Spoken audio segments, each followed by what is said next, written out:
Shalom everyone, कैसे हैं आप सब। मैं हूं अभी गौरी और आप सब देख रहे हैं बैक टू तोरा। बैक टू तोरा आपके लिए लेके आया है एक नया शो जिसका नाम है किस्से कहानियां। मैं आप सबका स्वागत करता हूं अपने इस नए शो में और आज की कहानी का आगाज करते हैं। आज की कहानी कुछ यूं है। एक दफा का जिक्र है कि एक शख्स को अपनी बीवी पर शक था कि वो उससे बेवफाई कर रही है।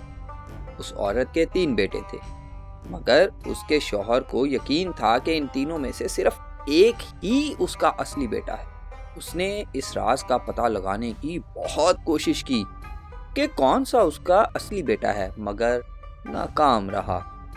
जब वो शख्स मरने के करीब आया तो उसने अपनी वसीयत की कि उसकी सारी दौलत उसके असली वारिस को दी जाए।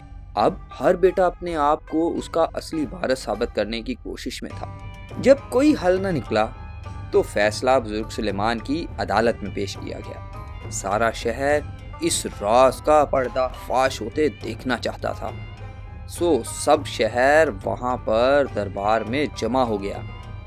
पूरा मामला बुजुर्ग सुलेमान को बताया गया। बुजुर्ग सुलेमान ने कहा, इनके बाप की लाश कब्र से निकाली जाए और लाश को दरख्त पर टांग दिया जाए। जब लाश टांग दी गई तो तीनों बेटों को बुलाया गया और उनको तीर कमान देकर कहा गया कि जो सबसे ठीक निशाना लगाएगा, दौलत का असली हकदार वही होगा, वही इसका असली बेटा होगा, सब उसको दे दिया जाएगा। सबसे पहले बेटे ने तीर कमान उठाया और निशाना लगाया। तीर सीधा हाथ पर जा लगा। दूसरे ने पूरी महारत से काम लेते हुए सोच समझ के साथ सीधा माथे पे निशाना लगाया। तीसरे ने भी तीर कमान उठाया और निशाना लगाने के लिए तैयार हुआ, मगर उसने वो तीर कमान अपने बाप के पैरों में जाकर फेंक दिया और कहा, ये दौलत तुम रख लो, खुदा ना करे कि मैं अपने बाप की लाश की बेहुरमती करूं। इस पर बादशाह ने कहा, यही है इसका असली बेटा, इसका असली वारिस।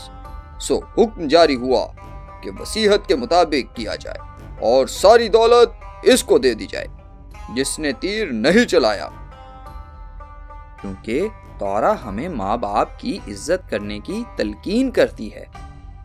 ये थी आज की कहानी और उम्मीद करता हूँ कि आपको ये कहानी पसंद आई होगी। ऐसी मज़ीद कहानियाँ सुनने के लिए हमारा चैनल लाइक और सब्सक्राइब करें और शेयर करें और मुझे कमेंट में ज़रूर बताइएगा कि ये कहानी आपको कैसी लगी। इस सिलसिले को आपके साथ यूं ही जारी रखेंगे। तब तक के लिए दे मुझे इजाज़त। शालोम।